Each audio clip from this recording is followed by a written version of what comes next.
One of the greatest things that has been a part of this system since I've been a part of it is just the human capital, and just being able to share that amongst one another, I think is really beneficial to show what that work looks like.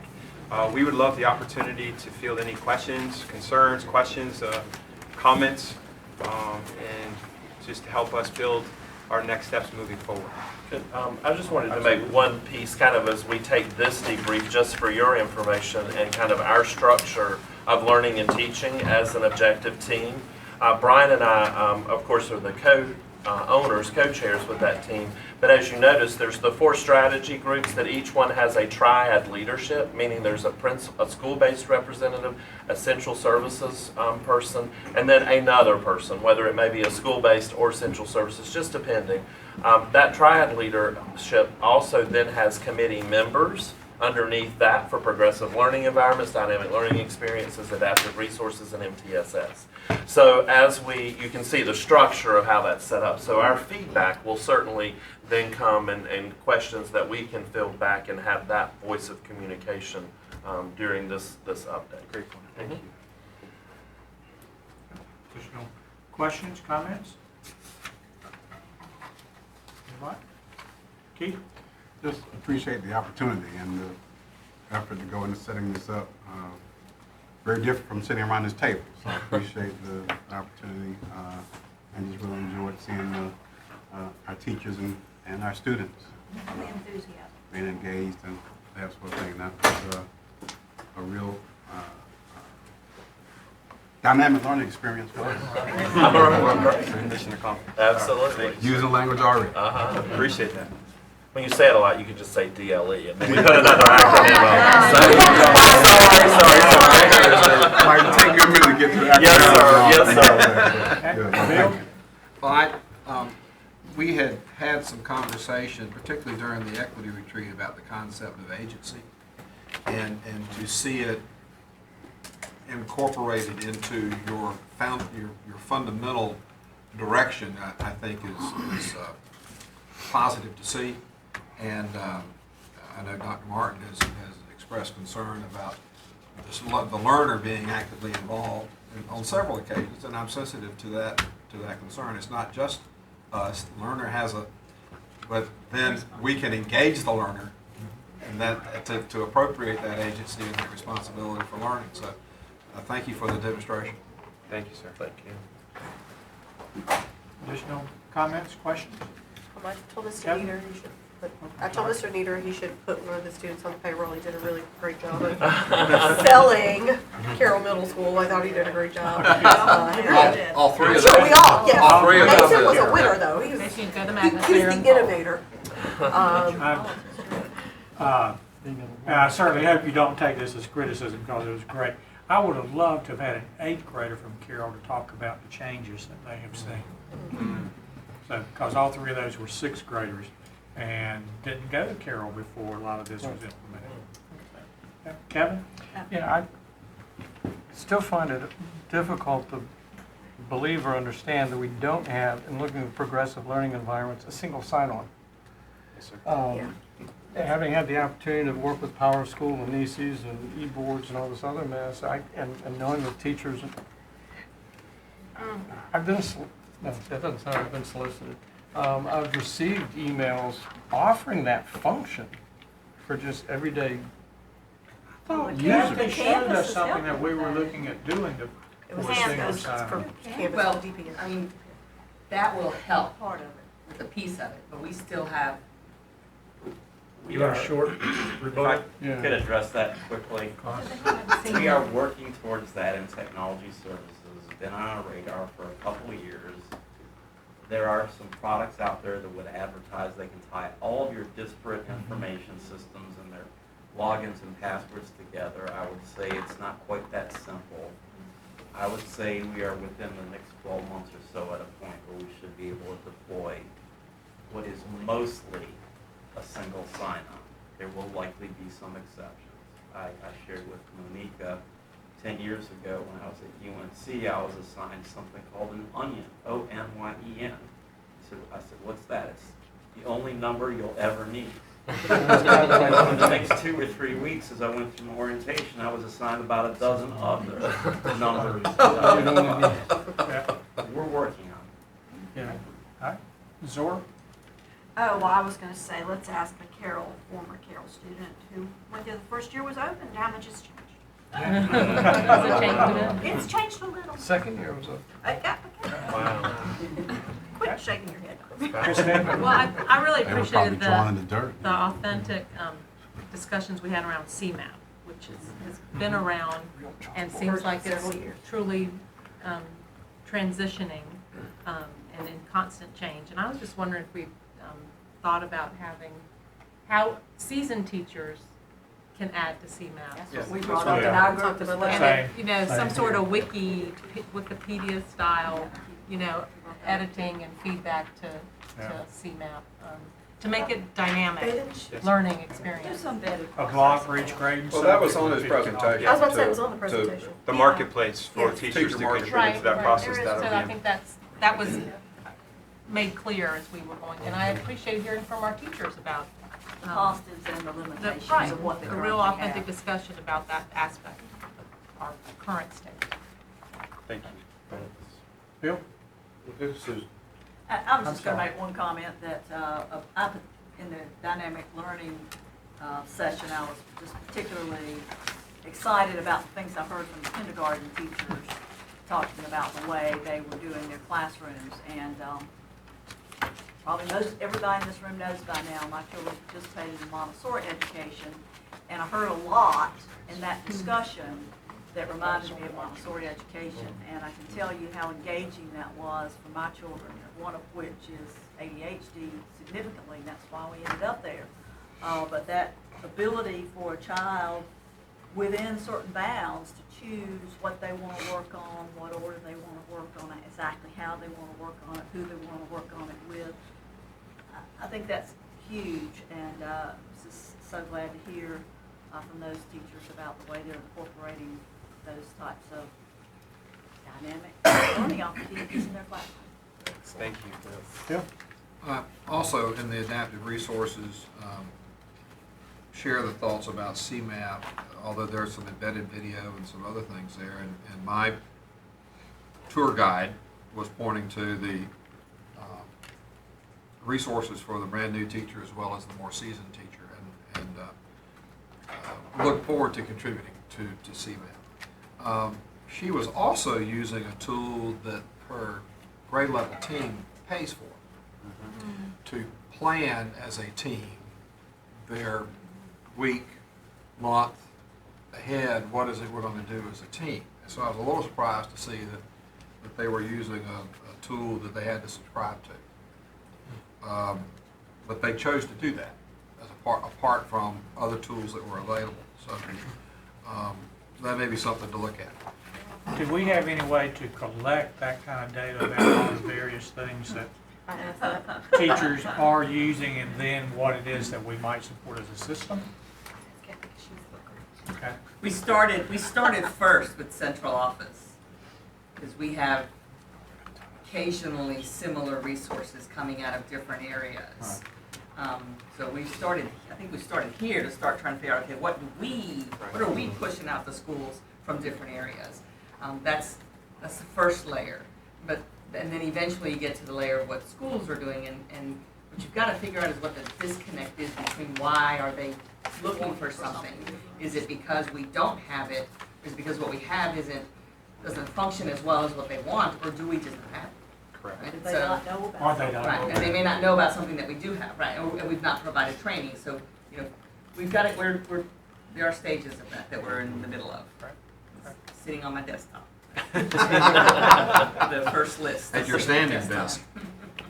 desk. Zora? Okay, one of the most encouraging things I saw across the board is a quality that I admire, and that was the enthusiasm of the students, of the teachers, of the staff, and that's the way to sell something. If you want to sell something, you're enthusiastic and you believe in it, and you could tell those kids believed in it, and those teachers believed in it, and we as a board need to believe in it too, and we need to be. Helps us believe in it. Yes, See that. yes, and so now that we've seen it, it's easier to see that. But that enthusiasm, I just think is what will make it great.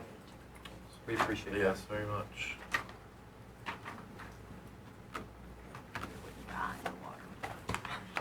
I said to Zora, one of the things for me too was actually hearing from, excuse me, like my kindergarten teachers about their own transition of moving from a very structured, traditional way of teaching to what it was like personally to transition to a facilitator.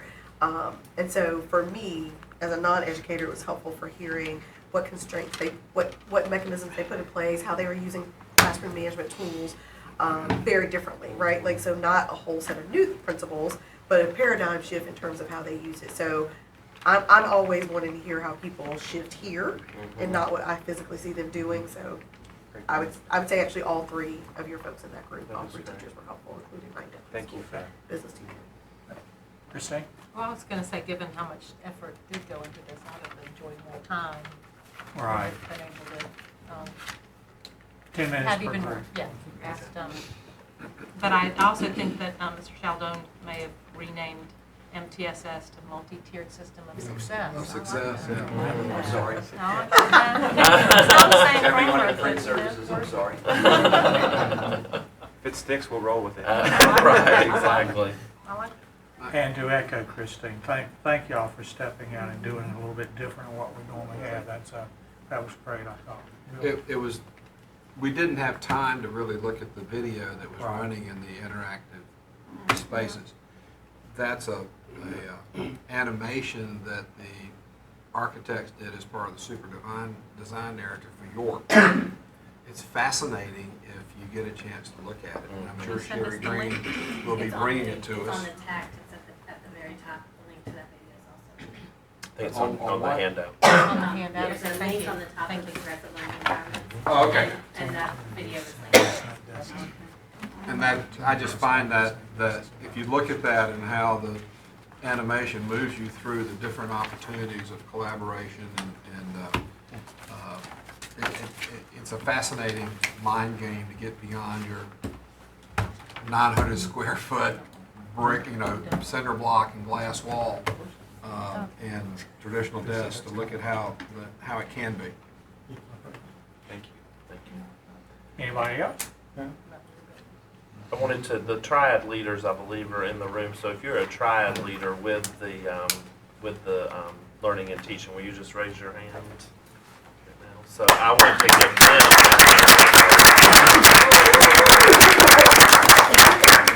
Well done. And Thank to you y'all. guys, great. Thank you very Thank much. y'all. Appreciate all of you. Thank you. How you doing? There's somebody else here. Now, I don't know, I mean, maybe everybody knows her, but she trying to run can't. out. She can't. Judy Elliott, who's been one of our major system coaches on MTSS and beliefs and transition and success. And I told her I'm in love with her. Had nothing Won't tell to Becky. Yeah. do. So, thank you for stopping by. We appreciate your help. Thank you. Thank you. Bill, she can't make sense. Huh?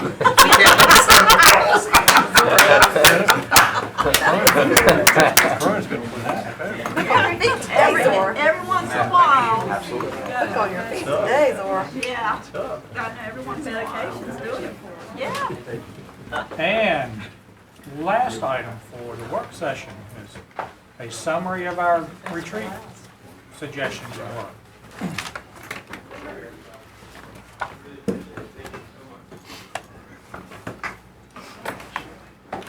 No, I'm good. So thank you.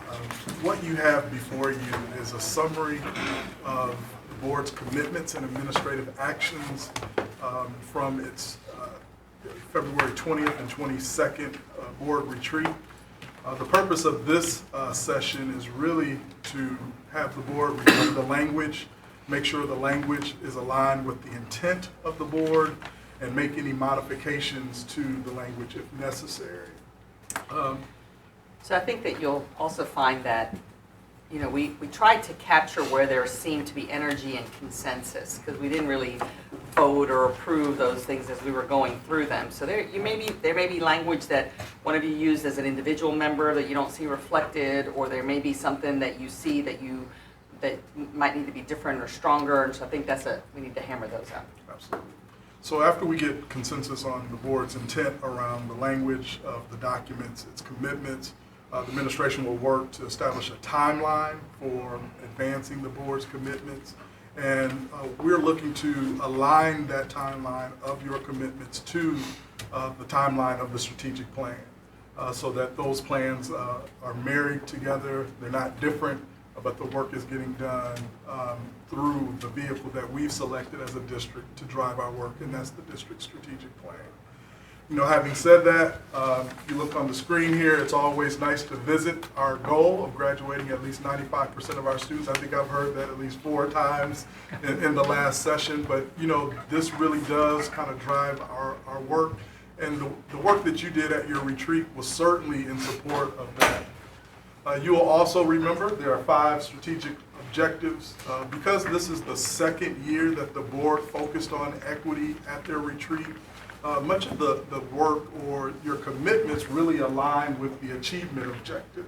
And so we're looking to house the work, the commitments that came out of the board retreat in the achievement objective, which has a twofold approach. One, to increase achievement for all students, but also to work to eliminate the predictability of achievement for certain student groups.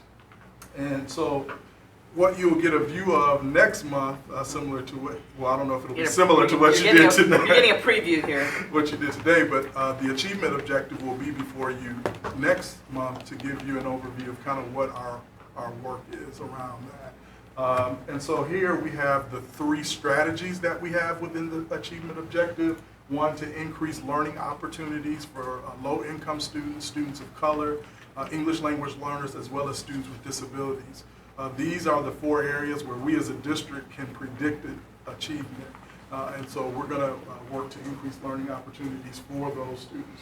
Strategy 2, to really promote new learning using an equity-based focused professional learning opportunities, as well as the adaptive leadership approach to educational innovation, any activities that we might use to eliminate achievement gaps. And lastly, expand non-academic student supports in schools. We know that when students feel connected to a school, not necessarily learning academic content, they're more likely to engage in school. So what type of supports do we put in place that are non-academic, that will support the academic achievement and well-being of our students? So these are the 3 strategies that you will find in our achievement objective, and you'll learn more about next month.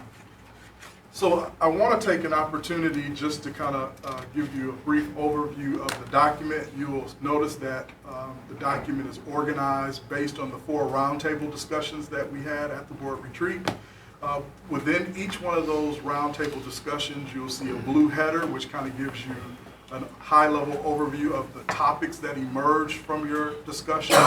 And Kathy's going to speak to the first 2 roundtable discussions, and I'll speak to the last 2, and then we'll turn it over to the board for further discussion and consideration.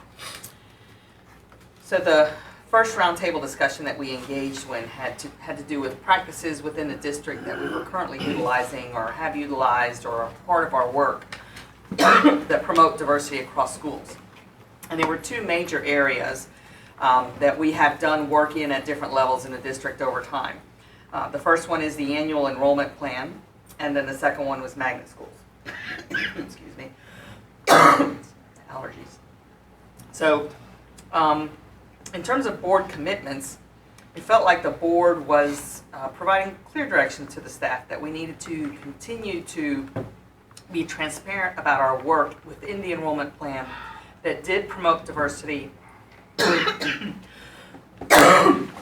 and that provided opportunities to do so within the enrollment plan that were not excessively burdensome to the district. Sorry. I've had that happen before. Me too, and once you get it, you can't. Yeah. Can't keep talking. Normally I can talk a blue streak, you know.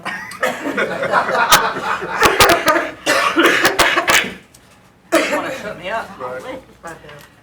So, looking at how we annually consider changes in the enrollment plan that do promote student diversity, but looking also at stability and proximity within the plan. So this is not wholesale changes, but especially when you look at board commitment number 2, to really take a look at schools when we're opening or making changes, at this notion of clusters, that discussion that came out around clusters in the work session, where we can see that there are differences between schools that are relatively proximate to each other and how we might address those. And then using the annual student enrollment plan to balance the diversity within those clusters. So what that means staff would do is we need to highlight where those changes are within the enrollment plan every year and how they work. I think over the last few years, when we present the enrollment plan and we look at all 4 pillars, we've probably done the least work around the student achievement pillar. So making sure that we're giving opportunity for all of the pillars within the context of these board commitments within that plan. And also to certainly use the opportunity when we're opening new schools to provide data like we did to the board around what the changes mean to the schools when they happen based on what's currently in the schools and what we know about the areas that are being moved to populate new schools. So those were, we did a little bit of that this past enrollment plan. And so it seemed that the board's direction was to continue to do that and integrate it more intentionally into the work of the enrollment plan. What's the difference between BC2 and BC3? Am I missing something? No, so BC 1, 2, 3, those are just the separate board commitments that But 2 and 3 Yeah. to me look the same. Pretty similar. you mean, I think one just focuses on new and existing and the other one is just in general. Okay. So when you open a new school and you're drawing from existing schools, and then the other one might be more general. But every school is either new or existing. And then What's going to be the measure by which we determine the diversity at those schools in the clusters? So Did we yeah. talk about that? No. So there was not, out of the board retreat, a direction or commitment that I felt was specific around, for example, targets, but rather a review of the data of what's in a school and what a school looks like, and then what the changes that we are proposing could do or would do, and then having that be the basis for the discussion about whether or not there's additional work this to be done, or that's meeting an objective, it's movement in the right direction. We did not talk about targets. I think that's something to talk about if you want to. But. Either talking about it or suggesting if the board is comfortable with it, but I think we did mention the work that was done at with the Healthy Schools Task Force, and going back to look at what some of those measures, indicators were of a healthy school.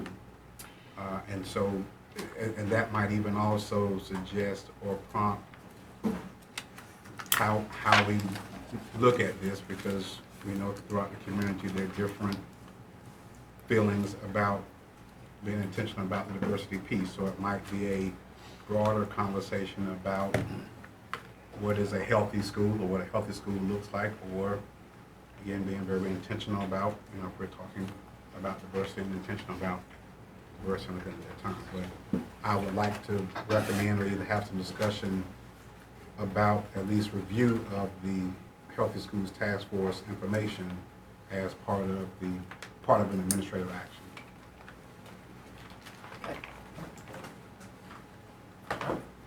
Anybody else with this part?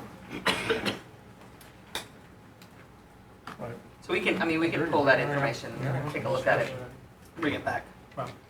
If, again, I know we're kind of looking at whether that's a single board member, so I'm just no, kind I of looking support, I for. support. Well, Because we did my- talk about targets. I'm not sure it's my remembrance. Maybe it was an assumption I left with, was that when we looked at the map that showed the distribution of schools that would be out of probably any target range, the locations and the lack of geographic proximity to schools where you could move kids to help diversify seemed to most of us to be not reasonable at this point in time. So that's when we sort of went to the cluster group to make sure that within clusters of schools that we didn't have outliers. Because when I look at Eastern Wake County, my area of county, where in the world are you going to pull kids from? Where are you going to send them to? As much as I would love to have some of your schools from kids from Western Wake, where am I going to get them? I think that's why we landed on the language of the Yeah. clusters and looking, and the multiple, that there were multiple ways of addressing some of these concerns. But I think his point is absolutely right. I mean, I think we really should keep looking at the healthy schools. I mean, once you cross that 50-55% threshold, you really do start seeing much more negative impacts than you do otherwise. Does that mean that we can bust across the county? No. But I think we have to keep the healthy schools ideas in the forefront of our mind in our conversation. Even where we can't solve all the problem ourselves, but this is where we have to keep working with our commissioners, transportation issues, housing issues, and so on. And so I think it's really appropriate to keep that conversation together. And if I may posit that having the conversation about what that looks like really is not just about the first roundtable discussion. It's all the three that follow as well. Right. Because what can be addressed through an assignment plan or magnet schools is not all the work that we do there. Right. That's why the other discussions were in place as well. But I understand that the framework around when do you start having that conversation, that's what you're looking at. Well, and that, again, Where's just the some of red that work, flags? I think, has already been done through that task force, that getting back to what that balance is and what a healthy school looks like. So we also looked at magnet schools. That's another tool that's used in the district, and felt like that the board expressed commitment to maintain and expand the role of magnet schools in terms of how they promote student diversity, that being one of the cornerstones of the development of the magnet program. And to also revisit and continue to review the data around how the magnet priorities are working. We've made shifts to the magnet priorities over the years, and those we need to continue to review that data and take a look at what's happening with the magnet priorities to see that they are in fact implementing effectively the intent of the magnet program. There goes the headline. Speak up now. Go catch him. Oh, Lord. Okay. And are we looking to sort of add, change, delete to these? What are we? Feedback. The magnet school piece, I guess, makes me a little bit nervous because I think we've all agreed that magnet schools have been one primary tool for trying to manage diversity, and I still think that oftentimes that sort of is looked at as the only way, and so we tend to put a lot of pressure on the magnet schools as being the silver bullet that I think oftentimes the community looks at as the key to promoting diversity. And I think it's a bigger conversation or bigger look, and not just necessarily magnet schools, but also how we've used, and whatever the language is, theme schools, application schools, innovation schools, small schools, large schools, whatever. But it's a bigger conversation about those, or the availability of choices and options and that sort of thing, than just magnet schools. I don't know if that Well, blue line is. I think he's saying that to start going to the next section. Segue it right to the next section. Great, sir. Okay. Well, It works, fits.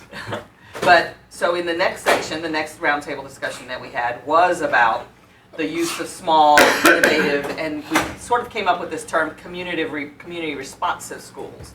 What is it the community would like to see that would make them make a choice that would support the work that we're trying to do around equity in the district.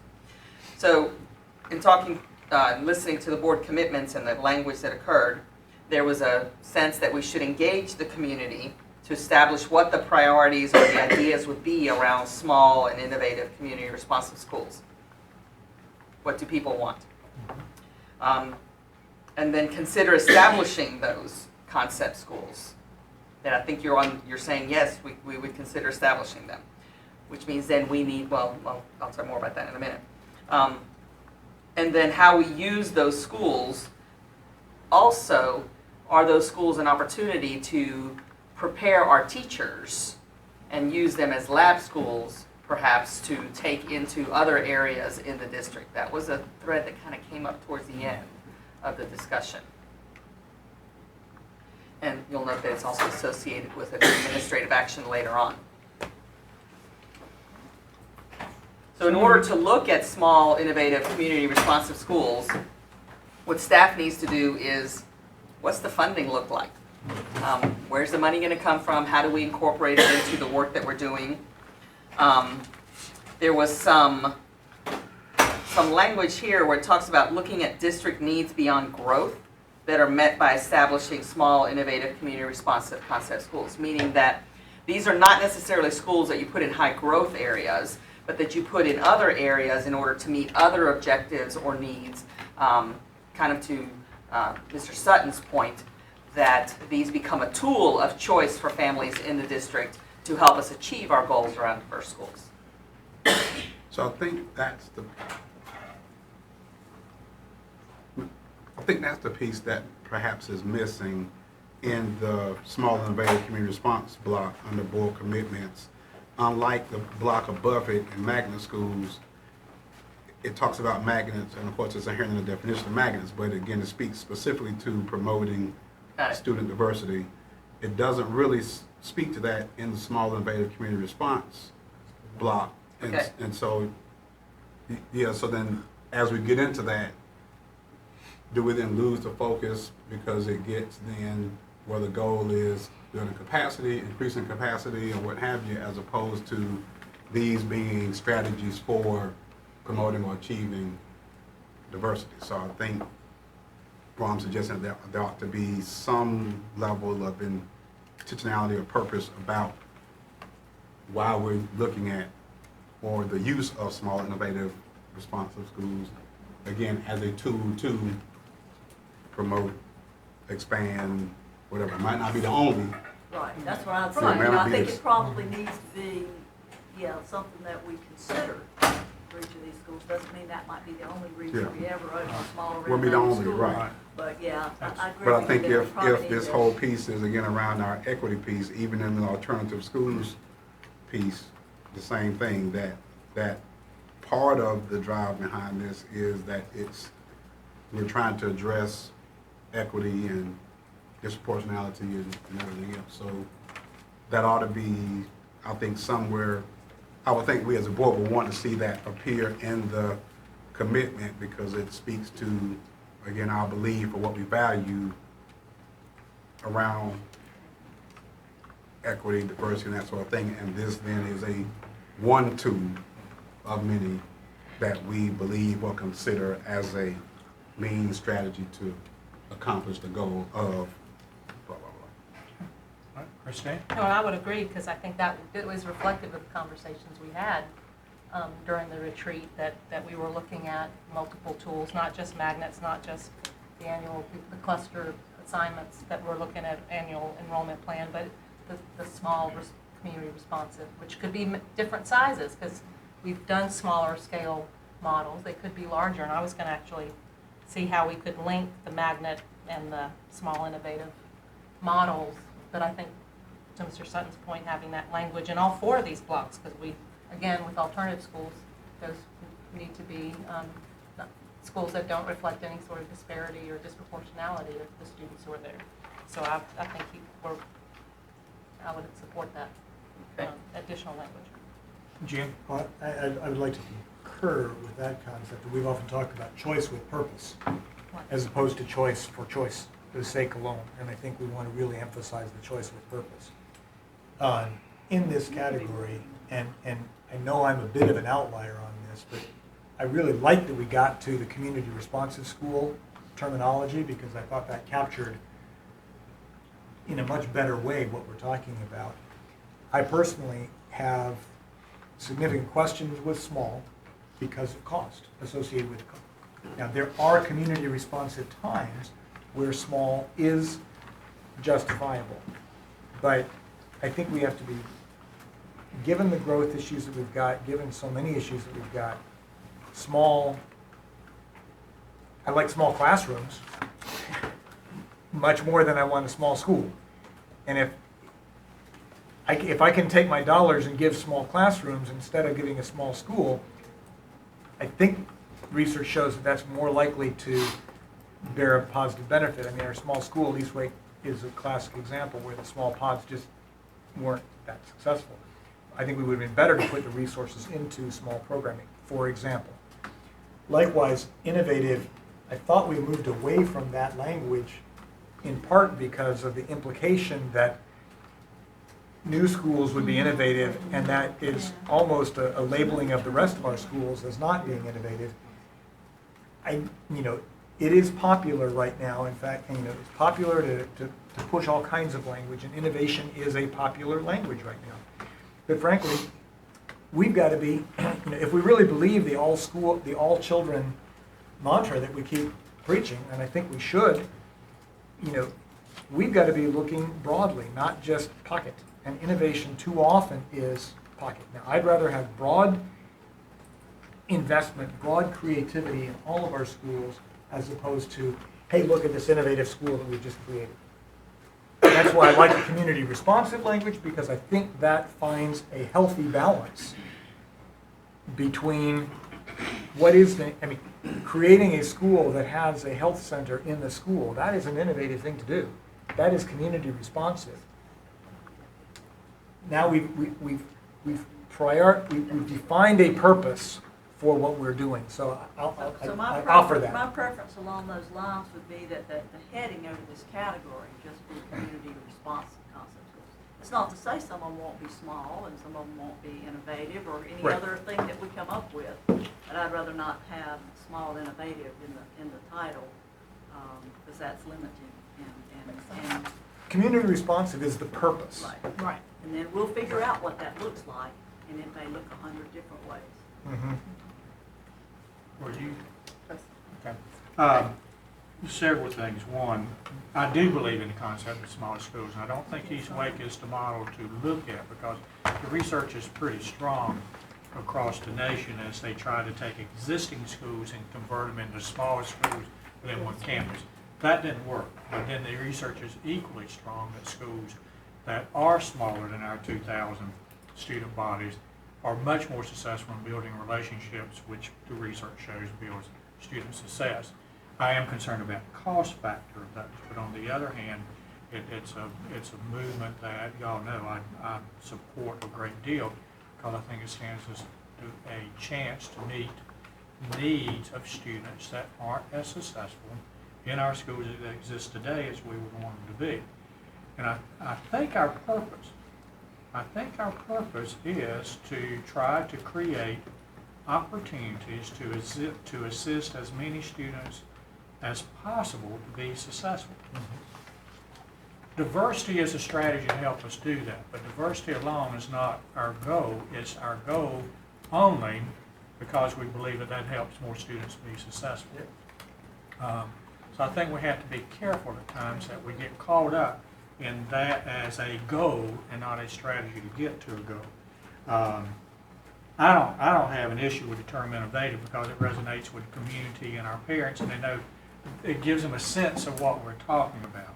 I understand what y'all are talking about, because we've got a lot of innovative things going on in existing schools, and hopefully that will even continue. I mean, we just gave grants to teachers to do innovative things.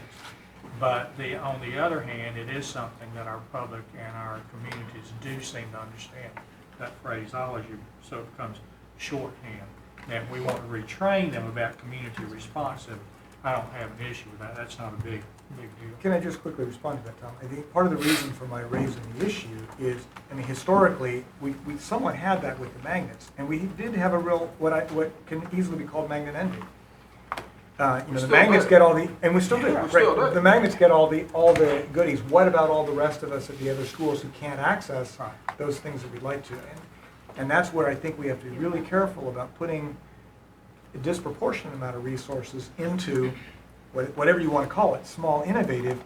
When, I mean, I had this conversation with Teresa Pieri when the Young Women Leadership Academy was, in fact, we were talking about the small early colleges. She said, when you see the students, the kind of engagement that they can have, this is what we really need to have. I said, yes, for every student.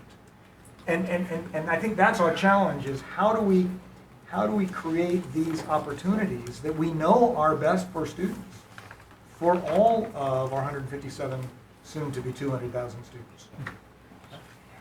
Yep. I think it's hard to be innovative in 171 places at the same time.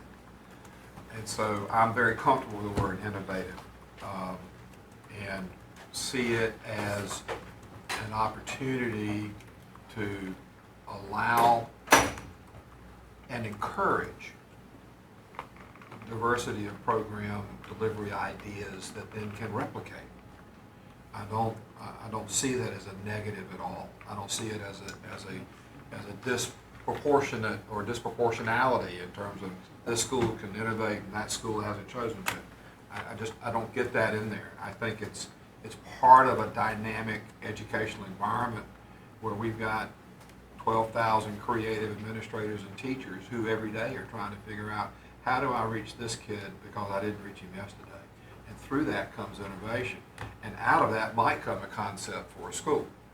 I don't know. Okay, I mean, but I don't have a problem with the terminology in terms of, Experiential or something. maybe. I don't have a problem with the terminology as we're using it. Other questions? Keith? I was out with Mr. Chair Benton about the diversity piece, that's a strategy. And that's why I again would support, even if we, and you all know how I feel about being intentional about focusing on diversity issues of equity, but I do think the bigger goal is having a healthy school, healthy community, healthy school environment. So if we were going to forego, I don't even know if that's the question, diversity language, it would be in support of something that talks about a healthy school community, healthy schools, and what that balance looks like. As far as innovation, I don't have a problem with, I get the point, but I don't have a problem with the word innovation. I don't know that if we say one school is innovative, that does not mean or imply that another school is not. Any more than that says if you say Keith's smart, that means your mark is done. No, right. Yes, no.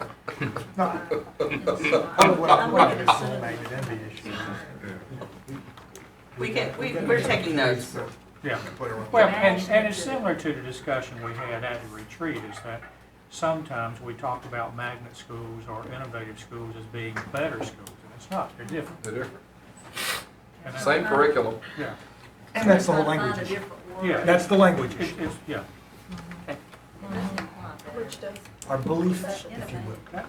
So within the community responsive, there's really 4 areas of the administrative action. One is about, as I mentioned already, what are the funding models that we would look to do this with? What are the district needs that don't have anything to do with growth that Mr. Sutton has been talking about as well? Using the SNAP process as a part of how we bring those to you, which helps with also looking at the funding. Those go together. What are our priority needs? And then the actual work of researching and collecting data and involving the community in what these look like and where they are. And backing up just a little bit, but also having to do with that. Another piece of this smaller innovative school, or whatever we want to call it, is the fact that we've already entered into discussion. We can't find property to keep building 2,300 seat high schools.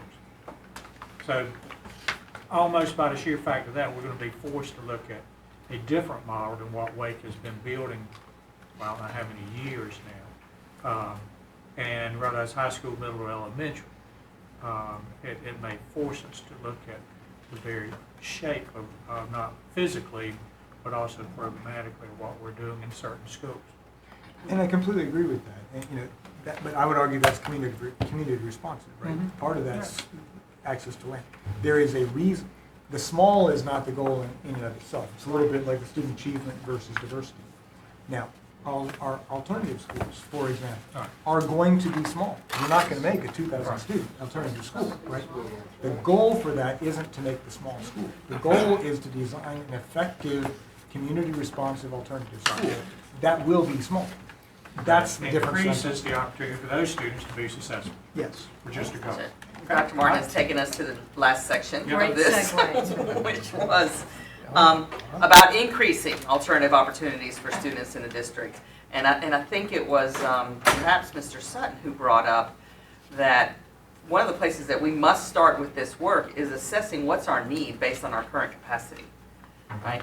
And those are numbers that I don't think we've looked at it that way because, and so that's made it hard to also integrate this into funding models moving forward when we're looking at bond fund programs and that sort of thing. But with the SNAP process, this will allow us to do that. But first, the work that we've got to do is assess what's our gap. So, Any questions about that one? Okay. so we also had a roundtable discussion number 3 about school intervention models, school improvement intervention models. Some of the federal frameworks were shared with you all. We also did a high-level review of the Knightdale redesign efforts, the elementary support model redesign efforts, and some of the learning experiences that we had with both of those approaches. So it seemed like there was some energy from the board to focus on more time for learning, but there was considerable discussion about the type of learning that's involved when Yes. you're given more time. So we need to be intentional about thinking about what that learning looks like. But for now, you can see in the administrative actions, we're looking to bring the ESM calendar option recommendation to you all, but to also kind of keep you updated as other calendar options become available. Dr. Connolly spoke about the restart model, which may have calendar implications. So we'll continue to kind of investigate that and kind of keep you updated on what the options are for those. As we look at school redesign headed into the future, I think more time for learning needs to be a central piece of that work. I think it was Dr. Martin who talked about the next piece of that is the interventions and enrichments that are available in those redesign efforts is not always about, more reading, more math, but the type of experiences that students have around, arts, dance, and, clubs, that type of thing. Play, recess. So those were very intentional about, the discussion was very intentional about making sure that happens. And so certainly as we move forward, if the board wishes in redesign efforts, this will be a strategic part of kind of what we do. I don't know where other people fall, but I would almost prefer if those two blocks would become a single block. Which one? Your more time for learning and okay. intervention enrichment, because as I was reading through these, obviously I read them in a linear fashion, which is the way we do, and it's just like, oh, wait a minute, where's the rest of the discussion? Right. Yeah. Clearly I saw it in the next one, but those need to be so integrated that again, just one board member, but I don't know. Always sure if I'm be the following, case, because but it involves more time. BC 10 and BC 11. Yeah, They are in figure out a two way to put blocks. them together. They're in two blocks. I'm suggesting that these need to be, BC 10 and BC 11 need to be integrated Under one heading. under one heading, Okay. is what I'm suggesting. I'm not Again. sure I totally agree, because 11, intervention and enrichment can take many forms. As simple as differentiation, and may or may not involve more time. Right. It may, but it may not. Well, who is this document for? Please Help tell them me develop- if it's helping not. us figure out I mean, if what it's we just for us. It's a summary of what your commitments were. Yeah. And so we'll definitely use it to kind of, establish a timeline, define what our work will be moving forward. It is semantics, how tightly they, whether they're physically integrated or whether they're conceptually integrated. Right. But I think to your point, Dr. Martin, the conversations were not separate in terms of Yes. the, the commitment. They fed off each They other. fed off of each Yeah. other. They're Right. very tightly aligned. And that additional time should be different, Yeah. should look different. More of the same, More repeating of- the same experiments That's and right. expecting different results. It Or doesn't what work. Yeah, I agree with that point. It's my favorite Judy Elliott quote. So there also seemed to be Imagine that. a general consensus that we need to look at redesign efforts at middle school, particularly given some of the social, emotional needs that we have at that level. The board, if you look at BC 13, talked about elementary support, students who are going to elementary support schools and how they flow to our middle schools, how we support those middle schools once those students get to that level. There was a lot of energy around that discussion. And you can kind of see from the administrative actions, we need to use the frameworks that we have internally, like the multiple factors index, to begin to identify which middle schools that we would focus on. Multiple factors is not specific to middle schools, but it's a tool that we can use to identify any school. And also share with you all, if you look at AA14, data around what the feeder patterns look like. So once we do that work. AA15 is around developing profiles or personas of effective school redesign teachers and leaders, and that's the one that was connected to board commitment number 8, where we're looking at how we use community responsive concept schools to train teachers in a lab setting. So if we develop that profile, that's kind of outlined in AA15, those kind of support one another. And so that's a natural connection that we saw. Right, and I wouldn't, and also, I don't want to have you assume perhaps that we would only use community responsive schools to use any personas or profiles that are developed. Those are broadly going to be a part of our work in the strategic plan anyway, around learning and teaching. Because when we develop those personas and profiles of what we're looking for, but then we can be more intentional about how we assess and develop those skills in folks as they're identified.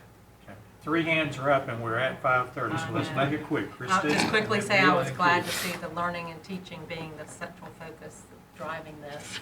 And Dr. Trice is just one person, so I'm assuming you're strategically placed in those 2 blocks where you're the champion. So I appreciate the champions being listed and the leadership. It's going to be needed. Thank you. Okay, Bill? We are starting to use a language of social emotional support, connection. How broadly do we think that terminology is used and embraced in our community? I'm not sure it is. And it needs to be if we're going to use it publicly and say this is where we're going and why, and we're going to resource it. So I'm concerned that you got the curmudgeon out there that says, you got to use it all the way over to whatever the equal opposite of that might be. And so we're in this room, we're comfortable with that language. I'm not sure the community is up to speed with us. So I'm concerned about a potential disconnect as we move forward on that. Keith? Mine's a similar language question. And I know we've kind of changed a little bit. I might have missed it or what. When we talk about redesign, is that what we're now calling instead of turnaround? I know there was concern about the turnaround language, transformation language. Yeah, so turnaround is a particular type of school intervention. So when we say turnaround, sometimes people use that term to mean all school redesign efforts, but it's very specific in terms of what it prescribes. So the federal government used to use school improvement intervention models, of which turnaround was a particular type of intervention. Restart was another, and that's kind of what we reviewed on day one. So redesign, yes, would be what we would call our efforts to school improvement. It's bigger than turnaround or Right, restart. right. Redesign is bigger than that. Right. Turnaround may be a lane within redesign. It's a subset. And that's what I was referring to when you say redesign. Okay, that's, Redesign says do something different. Turnaround says what you're doing is bad. Stop it, go in a different direction. Now, there will be new directions in a redesign, but Everything's not bad. You'll remember some of the components in the turnaround model we've done in our redesign efforts. So you'll remember that from the retreat. So pushing up the very last one, Okay. is that, so we also talked about differentiated resourcing. The academics department, student support services, as well as special education gave the board examples of how we do a little of that now without going through all the board commitments and administrative actions. I think there was general consensus to explore what we can do a little bit more to support schools, particularly those schools that we identify as high need schools. So I'll be glad to stop there. Well, I assume this is a living document. We're not getting ready to, okay, plan and say go forth, but we'll keep having conversations.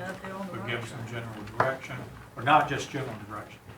I personally want to thank the staff because the issues that we're wrestling with are not just Wake County. They're nationwide. And there have not been a lot of models that you can look at and say, that's the model, it's been successful, it's sustainable, you can replicate it, you can afford it. They're just not out there. So to go down this road with such a comprehensive look, but still a focused look, I think it's going to help Wake County continue to be a leader in trying to address these. And we often forget that for a large urban district, we're already one of the most, if not the most successful around. But here we are looking at how to do better. Well said. Thank you. Thank All right, you. 5 minutes and we'll start. I've got 5:35, so we'll try to start at 5:40.